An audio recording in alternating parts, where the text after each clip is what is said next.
और वो कोई 15 दिन के लिए नहीं जा रहे, जाके 3-4 दिन में वापस आ रहे वो निर्धारित कार्यक्रम करके।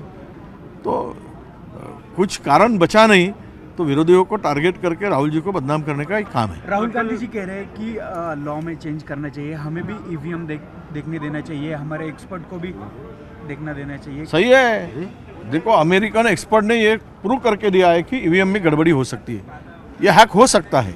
अब और कौन चाहिए, इससे ज़्यादा तो होशियार लोग नहीं है वो जो आज बकवास करते हैं ईवीएम को लेकर, उससे ज़्यादा लोग नहीं है होशियार।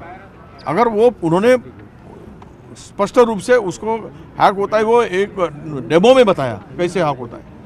और ये इस स्थिति में ईवीएम को अगर देखने के लिए, अपोजिशन को चेक करने के लिए सुविधा होनी चाहिए, तभी तो हमारा विश्वास बढ़ेगा। नहीं तो आज देखो अभी लोकल बॉडी के चुनाव हुए, 20 दिन के बाद में वोट गिनती हो रही, जहाँ पे कोई विश्वास ही नहीं, वो लोग बोल रहे हैं कि हम लोग सबके सब चुन के आ रहे। कल तक तो वो बोल रहे थे कि हमने हार मान ली है।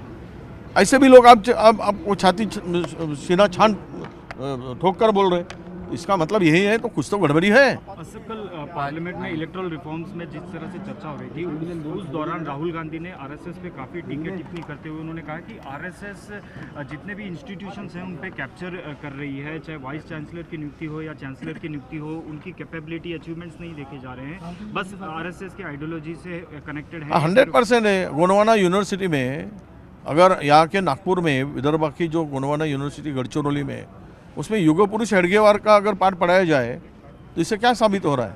युग पुरुष कौन है? बाबा साहब अम्बेडकर है। युग पुरुष कौन है? तो महात्मा गांधी होना चाहिए। हेडगेवार जी कैसे हो सकते हैं? तो उन्होंने कहा था कि ये संविधान सब क्षेत्रों पर कब्जा करने जा रहे हैं। राहुल गांधी झूठ नहीं बोल रहे, सच बोल रहे हैं। जितने भी आप वीसी देख रहे हो वो किस विचारधारा से, कहाँ से है, ये कुछ गवर्नर कहाँ से है, ये सब दिखने में आता है। वो हमको गवर्नर किसका एजेंडा के तहत हो रहा है आपको लगता है? 100% ये फिक्स एजेंडा है। इसको इस देश को पूरा आरएसएस के कब्जे में देने की पूरी तयारी और प्लॅनिंग हो चुकी आहे। वेगळ्या विदर्भाच्या बाबतीत भाजपकडनं काल वेगळी स्टेटमेंट करण्यात आलेली बहुमत आलं तर त्यावेळेला वेगळा विदर्भ नाही त्यांना विदर्भीय जनतेची मताची चिंता नाही, विदर्भाच्या लोकांची चिंता नाही, त्यांना मित्र पक्षाची चिंता लागली आहे। मित्र पक्ष आता महत्त्वाचे झाले आहेत भारतीय जनता पक्षाला।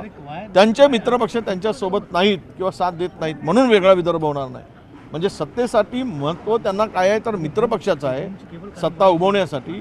आणि ज्या विदर्भाच्या भरोशावर विदर्भाचा नारा लावून नेहमी सत्ता आणि विदर्भातील मतं बळकवून अधिकाधिक आमदार निवडून येतात, त्यांना विदर्भाचा विसर पडला आहे आणि विदर्भातील जनतेशी काही देणं घेणं नाही आहे।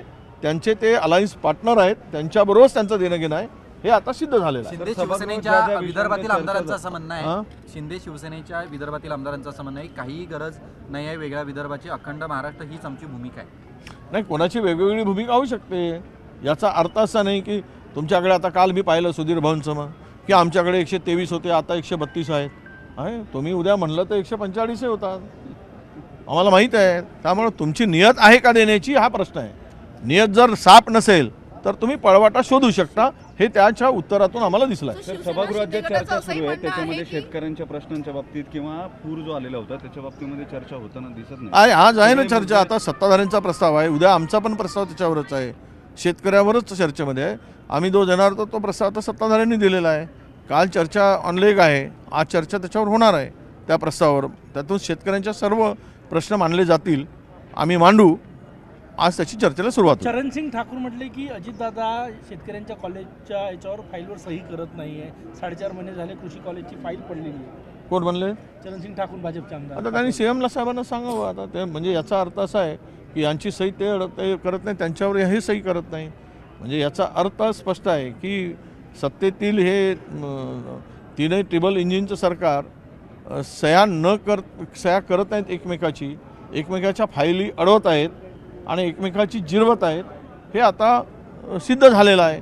आणि त्यामुळं मला वाटतं की लेखी स्वरूपात तक्रार केली असेल माध्यमापेक्षा जाण्यापेक्षा मुख्यमंत्र्यांच्याकडे की तुमचे उपमुख्यमंत्री सही करत नाहीत तर आमची फाईल अडवली, तर मुख्यमंत्र्यांनी दखल घेऊन लवकरात लवकर केली असती।